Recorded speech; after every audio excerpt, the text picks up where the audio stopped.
देवाचं नामस्मरण घ्यायला तुझं काही खर्च तर काय, ही भाषा आहे महाराजांची. संसाराचे करिता काम श्रमणे तुझ्या वाचे, मनिता राम नाम तुझ्या बाचे काय वेचे. महाराजांच्या भाषा आहेत, संतांच्या भाषा आहेत. तुझ्या काय बापाचा खर्च आहे काय म्हणले देवाचं नामस्मरण करायला? कोणीही सांगावं की नामस्मरण केल्यावर खर्च होते, शरीराची एनर्जी तरी खर्च होते काय बघा. अगदी निर्मल अवस्थेत पडलेला जीव देखील भगवंताचं नामस्मरण करू शकतो. म्हणून महाराज या आळसाला दूर करायचं आहे. आळस फार विचित्र आहे. आपण लहानपणापासून ऐकत आलेले सुविचार आहे बघा, आळस कामाचा वैरी. आळसाचं आणि कामाचं कधी जमलं नाही. म्हणून नवरा आळशाला बायको कामाची झाली की भांडणं होणार आहेत. बायको कामाची, बायको आळशेली, नवरा कामाचा झाला की भांडणं होणारच आहे. कारण वास्तविक ते वैरी आहे. असं कधी शक्यच नाही महाराज ते दोघं एकत्र राहतील. जगाला दिसायचा संसार करतील पण त्याच्यामधलं त्यांना सुख त्यांना अनुभवता येणार नाही, समाधानी अनुभवता येणार नाही. म्हणून माणसाच्या जीवनातलं आलस्य फार घातक आहे. या मनाचं आणि आळस हा नुसता शरीरापुरताच मर्यादित आहे असं समजू नका, किंवा महाराजांनी शरीराचा आळस म्हटलेला असेल इतकाही विचार करू नका. आळस बुद्धीचा आळस. बुद्धी आळशेली झाली की माणूस बसल्या जागी मेल्यात जमाय. एखाद्या वेळेस शरीराचा आळस काही काळापुरता राहील, तो जाईल माणूस काही काळानंतर पुन्हा जसा तसा कामाला लागेल. पण बुद्धी आळशीली झाली की तो व्यक्ती कधीही कोण्या कामाला लागत नाही. म्हणून माणसाची बुद्धी आळशीली होऊ नये. आणि एकदा बुद्धीची व्यापकता आपल्याला समजली, बुद्धीचे वैभव अन्य नाही तुझे, बुद्धीचं वैभव एकदा प्राप्त झालं की त्याच्या जीवनामध्ये जी काही श्रीमंती त्याला प्राप्त होते, जगाच्या पाठीवर इतरांना तशी श्रीमंती पाहता दिसत नाही. म्हणून आळसाला दूर करायचा आहे. माणसं फार आळशीले हो. चला गावात सप्ताह आहे, कीर्तनात जाऊन बसू. चला, काही जण उघड उघडच म्हणतात, कोण कोण कोण 2 तास मोडाव.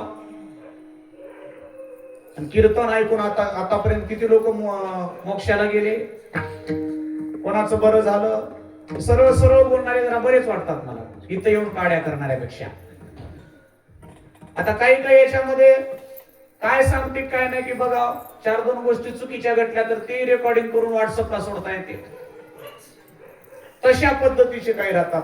आता त्या आळशील्यापेक्षा या आळशील्यापेक्षा ते बरे म्हणायची पाळी आहे काड्या करणाऱ्यापेक्षा. पण एवढा महाराज कितीही बारीक आणि कितीही मोठ्या काड्या करू द्या, त्याच्या माळ्या बंगले काय होत नाही. दत्ता प्रभू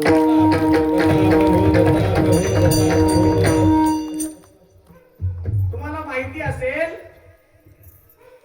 काही काही माणसं असे इतके आळशीले हो. एक माणूस असा झोपायचा, सकाळी 8 वाजले, बायको म्हणली अहो उठा, 8 वाजले. ते म्हणला नकर झोपू दे की. मग ती थोडस काम करायला गेली, 9 वाजले. ती पुन्हा उठवायला आली, उठा 9 वाजले. ती म्हणली 1 तास झोपतो. 10 वाजले, पुन्हा 1 तास झोपतो. 12 वाजले. असे वाजवीत वाजवीत 3 वाजवले त्याने. मग त्याच्यानंतर बायकोला रागच आला. आता गोष्ट आवाकाच्या बाहेर झाली. म्हणली आता उठा. त्यानं म्हणला किती वाजले? ती म्हणली दुपारचे 3 वाजले. यानं म्हणला दुपारचे तर 3 वाजले. तो म्हणला आता उठा उठा, आंघोळ करा, कपडे बदला, पुन्हा संध्याकाळी तर झोपायचंच आहे, मग उठायचंच कशाला? दत्ता प्रभू आता याच्या आळशापेक्षा आता कोणतं मोठं आळस सांगावं सांगा. निव्वळ आळशीले माणसं. हे निव्वळ शरीरानेही आळशेले आणि बुद्धीनेही आळशेले. म्हणून या आळसाला दूर करावं लागतंय. दूर केल्याशिवाय चालत नाही. काही गोष्टी दूर केल्याशिवाय चालतच नाही महाराज. आता थोड्या जड लागणाऱ्या गोष्टी आहेत. व्यसन दूर केल्याशिवाय वासना शुद्ध होणार आहे काय सांगा बरं मला. जोपर्यंत आपले हॅबिट सवयी दूर होणार नाहीत, वाईट म्हणतो मी, तोपर्यंत आपल्याला चांगली सवय कधी लागणार आहे. आणि तुम्हाला एक सांगू का, माणसाला चांगल्या सवयी लावा म्हणलं तर लागत नाहीत. आता हा सप्ताह चांगल्या सवयी लावण्याकरता आहे. दत्त म्हणा, गुरुची सेवा करा, आई वडिलाची सेवा करा, हे सवयी लावण्याकरता 7 दिवस आहेत. या सवयी लागत नाहीत आणि वाईट सवयी जात नाहीत महाराज.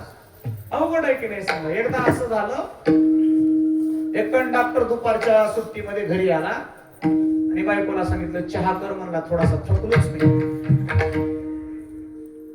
बायको म्हणली काही अडचण नाही, चहा करते. पण तिने सांगितलं मुलगा आपला शाळेला सुट्टी मागतो, त्याचा तुम्ही अर्ज लिहून द्या. मग त्यानं ते अर्ज लिहायला कागद घेतला आणि कागद घेऊन असं लिहिणार, त्याला काय असं आठवतच नव्हतं.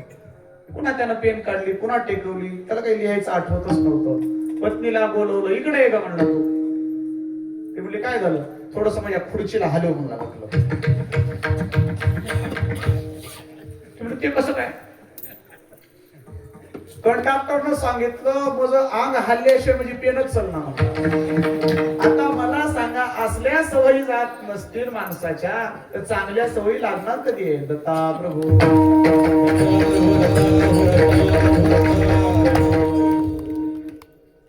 सज्जन आहो, माय बापा हो, तुमच्या आमच्या जीवनाचं पहिलं तत्व आहे बुद्धीला निर्मळ करणं. आता तुम्ही उत्तर देत चला. तुम्ही ज्या घरात राहता त्या घराला वर्षाला एकदा झाडता का 6 महिन्याला झाडता का रोज झाडता.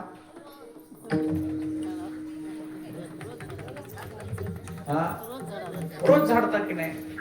आता 2 दिवसाला झाडणारे नग असतीलच, पण ते म्हणणार नाही. रोज झाडता की नाही मला सांगा. कशा करता झाडावं लागते. थोडा थोडा कचरा जर आपण जमा ठेवला तर त्या घरामध्ये जास्तच अस्वच्छता निर्माण होईल. म्हणून रोजच्या रोज झाडावं लागते. पण आता काही माणसं रोज झाडतात, पण त्यांची जरा बुद्धीनं थोडे वाढलेले झाडतात, पण झाडलेला कचरा कोणत्याला लावून ठेवतात. आता ही गोष्ट जरा राग येणारीच आहे तुम्हाला. जे माय माऊली झाडलेला कचरा रोज बाहेर काढून टाकते ते माय माऊली खरी माय माऊली होय. आणि जी तिथल्या तिथंच चोपून ठेवते, तिच्या मरूनही पोटाला जाऊ नये. लोक जावं म्हणतात, तुम्ही जाऊ. आणि हे तुम्ही विनोद समजू नका किंवा त्या माय माऊलीला शब्द लावला असं समजू नका. कचरा आज ठेवला की तेच कचरा घरानं डबल होते, उद्याचा डबल कचरा होते. आणि असा कचरा होत होत होत होत माणसाच्या बुद्धीत शिरते तो कचरा. आणि एकदा बुद्धीत शिरला की मग कोण्याही झाडून त्याला झाडता येईल. दत्ता प्रभू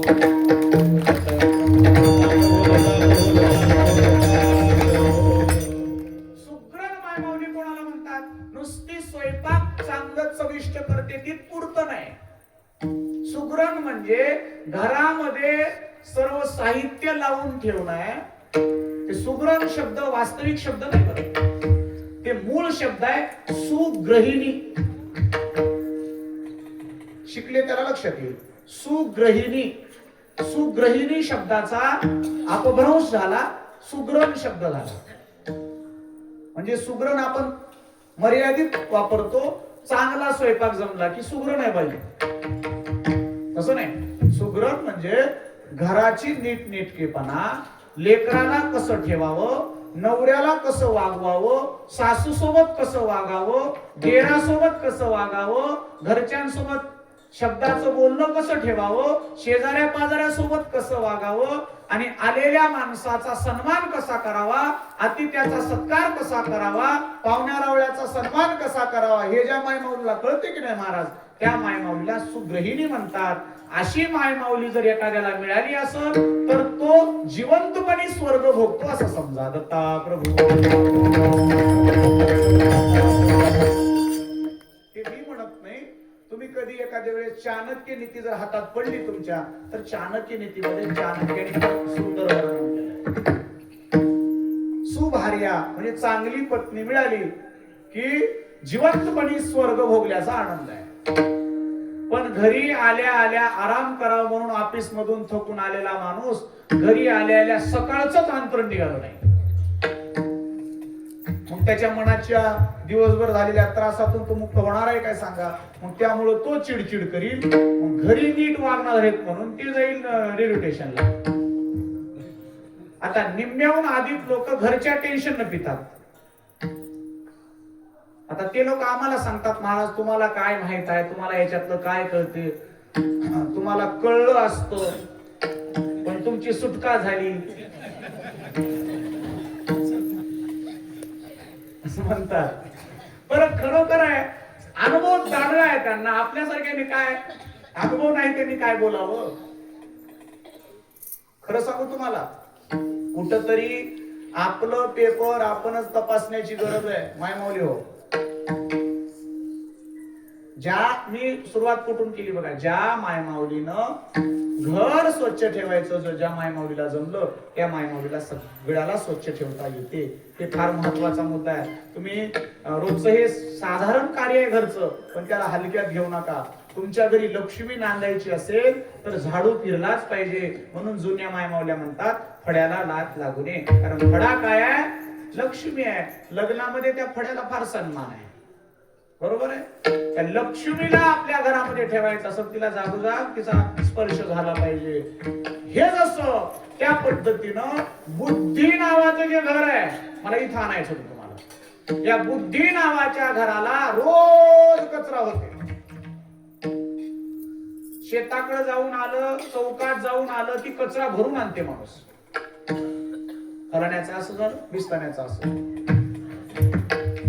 फलाना पाटील असाच आहे, त्यानं याला इतकेच पैसे दिले, त्याने याचे इतकेच खाल्ले. हे सगळा कचरा भरून त्या बुद्धीमध्ये साठवल्या जाते आणि हा कचरा जमा राहते. जमा रोजचा रोजचा रोजचा रोजचा कचरा जमा झाला की कचऱ्याचं काय होते तुम्हाला माहितीये. कचऱ्याचा काय होते, उकंडा. आणि एकदा कचऱ्याचा उकंडा झाला की माणसाच्या जीवनाला माणुसकीच उरत नाही. म्हणून रोज होणारा कचरा धुवायचा असेल तर त्याकरता संत समागम एकादे परी व्हावे त्याचे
व्हावे त्याचे द्वारे श्वान याते.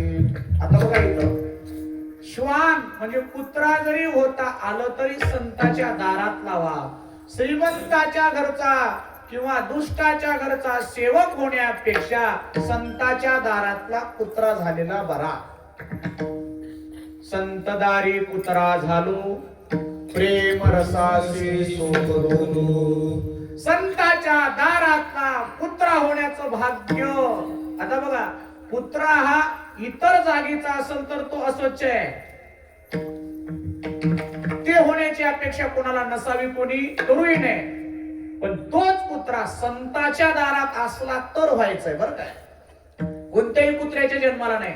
तसं तर शास्त्रानं पुत्र्याचा जन्म अमंगळ सांगितलाय, पण तरी जन्माची अपेक्षा करतात. पण कोण्या पुत्र्याच्या? संताच्या दारच्या. आणि पण संताच्या दारच्या पुत्र्याच्याच का, पुत्राच का? तर त्याला कारण आहे, पुत्र्याच्या अंगी एक निर्मळ गुण आहे, तो म्हणजे इमानदारीचा.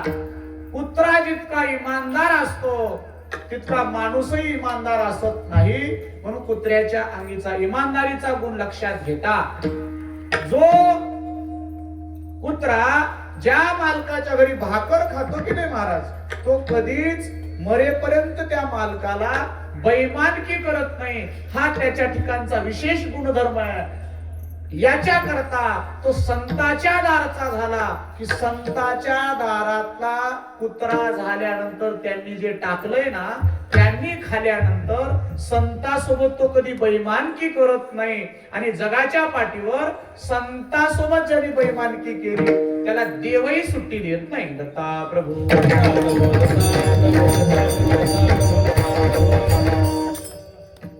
देवाने सांगितलंय, मला नाव ठेवलं तरी मी त्याला काही करणार नाही, मला खेटला तरी मी त्याला काही करणार नाही, पण माझ्या संताला खेटला तर नक्की त्याचा बँड बाजा लवकर वाजल्याशिवाय सोडत नाही. ते देवाचं वाक्य आहे. गुरुगीता बघा तुम्ही, गुरुगीता बघा. गुरूंचं महात्म्य, संतांचं महात्म्य आगाध आहे. म्हणून मायबापा हो, सज्जना हो, बुद्धीचं आळस घालवायचं असेल तर दररोज चांगलं बोलणाऱ्याच्या संगतीत राहावं लागते. म्हणजे वाईट गोष्टी आपोआप निघून जात राहतात. कचरा पडला, 2-3 बकेट पाणी टाकले की तो कचरा निघून जातो. याच्या करता पाणी जसं पाहिजे तसं पाण्याच्या वृत्तीचा साधू आपल्या संगतीनं पाहिजे, की तो रोज जरी कचरा होत असला बुद्धीमध्ये तरी तो कचरा घालून टाकून बुद्धी एकदम स्वच्छ करून टाकतो. आणि एकदा बुद्धी स्वच्छ झाली की ती बुद्धी भगवंताचं नामस्मरण करते आणि त्याला उचित फल प्राप्त होतं. आणि अशा उचित फलाची प्राप्ती होते जेणेकरून तुम्हाला सुख मिळेल. ज्या सुखाकरता आपण तळमळ करतोय ते सुख मिळावं याच्या करता भगवंताचं नामस्मरण कर बाबा. तू महाराजांना विचारलं, महाराज तुम्ही म्हणता नामस्मरण करावं, कोणतं नामस्मरण करावं असा प्रश्न विचारला. महाराजांनी उत्तर दिलं दुसऱ्याच्या,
सांगतात अवधूत नाम गायी सदा मुखी. अवधूताचं नाम का? कारण तो बुद्धीला लागलेला अवगुण धुतो म्हणून. अवगुणाचं क्षालन करतो म्हणून तो अवधूत. अव म्हणजे वाईट, दूषित लागलेल्या मळाचं निराकरण करतो म्हणून तो अवधूत आहे. अवधूत नाम साजे अहंपणा ते जाडी. अहंकाराचं नाश करणार हे अवधूत नाम तू नामस्मरण कर बाबा या अवधूताचं. सदा मुखी.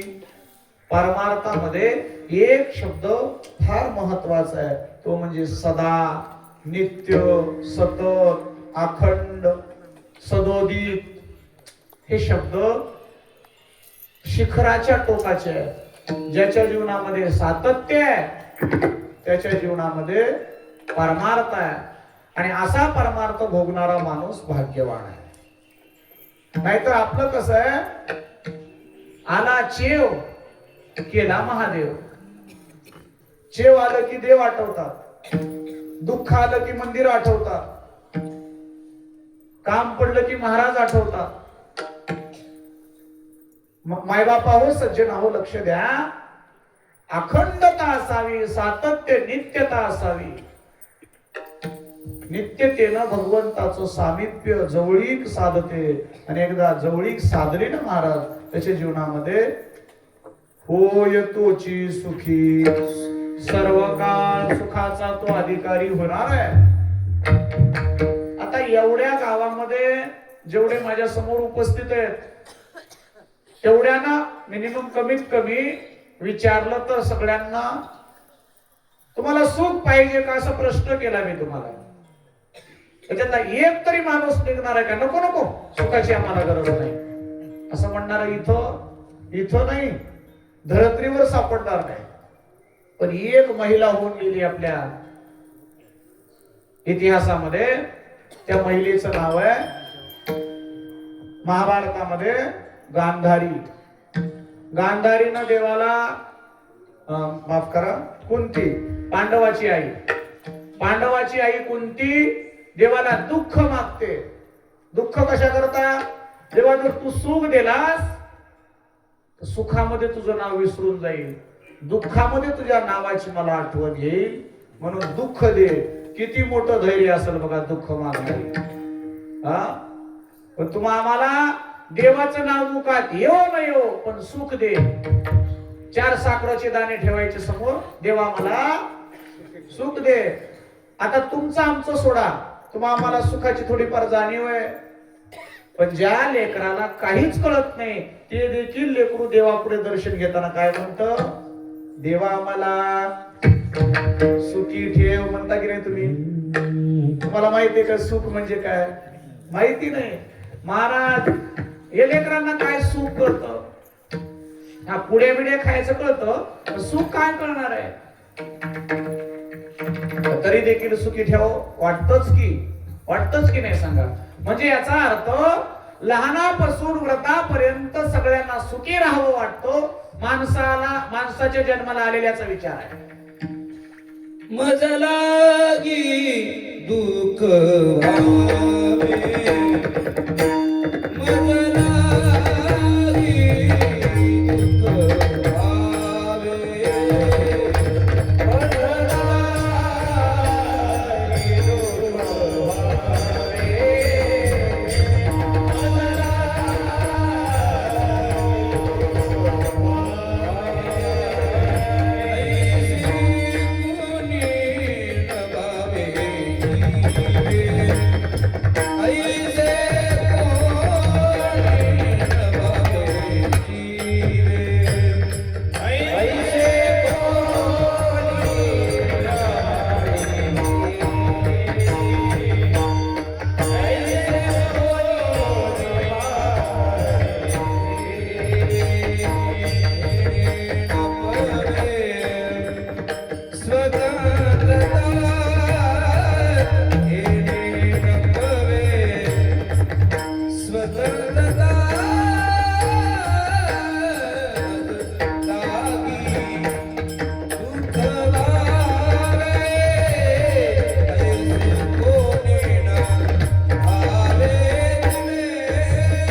मज लागी दुःख व्हावे ऐसे कोणी भावे ना जीवे.